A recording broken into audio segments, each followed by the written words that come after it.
Hey guys, welcome back to the channel. In today's video, we're going to be continuing the series of aviary release. And we're going to have a very special and beautiful bird today, which is a lavender waxbill. If you're not familiar with this species, this is a species of waxbills that is native to Africa. This beautiful bird is one of a kind. Very few species of finches have this very distinct coloration that the lavenders have, and I have to say that their color is stunning. The mixture between the lavender body and the red tail is very attractive, and it makes it a very attractive species to want to keep inside of a mixed collection. These birds are extremely difficult when it comes to sexing, and even more difficult when it comes to conditioning them to breed.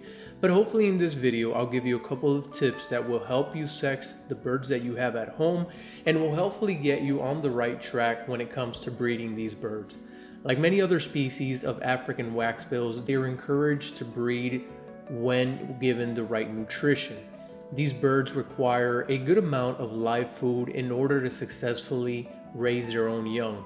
There's a large variety of live foods that these birds will accept, like many mealworms, ant eggs, ant pupae, termites, and wingless fruit flies.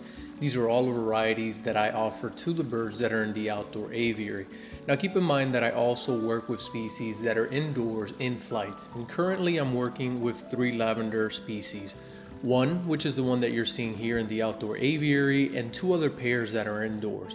While all 3 pairs have started and some have already built their nest, like the ones in the outdoor aviary finished the nest, one of the ones in the flight have also finished the nest, and a third one inside of a different flight is in the process of building it.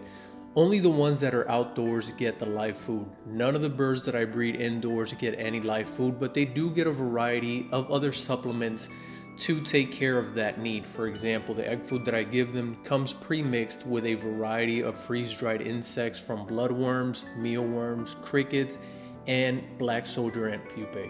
And this is what helps condition them and get them prepared for breeding. So although this species does require good amounts of live food in order to successfully feed their chicks, only time will tell if the pairs that I have indoors will be successful at feeding their own chicks on this diet that I have them on. So eventually in the future, I'll make a different video showing you the difference between the pair that's outside getting live food versus the ones that I keep indoors on a completely different diet. When it comes to sexing these birds, it can be extremely difficult to tell the difference between the males and females, and this is because this species is monomorphic. Although there are some breeders that say that they can visually sex them by the brightness of the tail or the color of their underbelly, this isn't 100% accurate. The best ways that I've found of sexing this species is to buy a group of birds, put split color leg bands on their legs, put them all in one cage, and see how they behave with one another. The males will begin to chase each other, and you're able to tell which ones they are by their behavior. After a few days, they'll start to pair up with the females, and you'll see that they'll begin to preen each other. By this time, you can begin to separate your pairs. Other than this, the only other way of sexing them would be to listen to their voice, calls, and songs.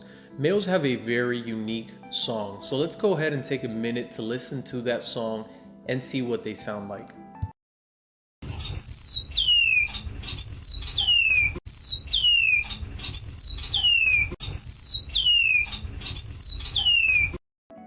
Females, on the other hand, will have very short calls like these.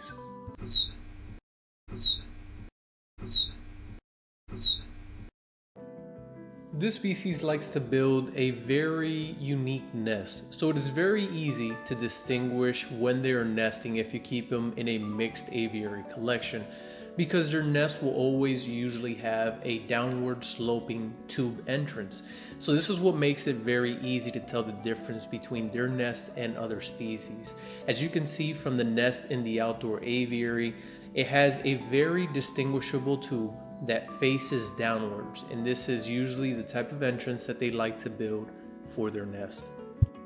As you can see from the nest in the indoor flights, they're no different than the ones in the outdoor aviary.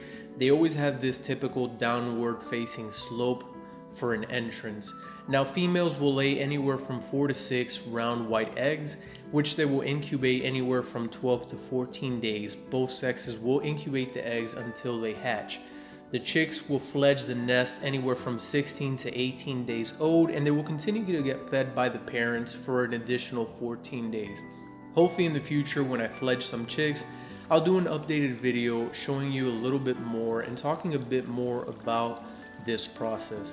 Well guys, this is going to be the end of the video. I hope that you guys have enjoyed it like usual. If you liked the video, make sure to hit the thumbs up. Also consider subscribing to the channel if you haven't done so already, as this shows me your support and it helps me to continue making more videos for the future. I hope that you guys have a wonderful day, and I'll see you in the next video.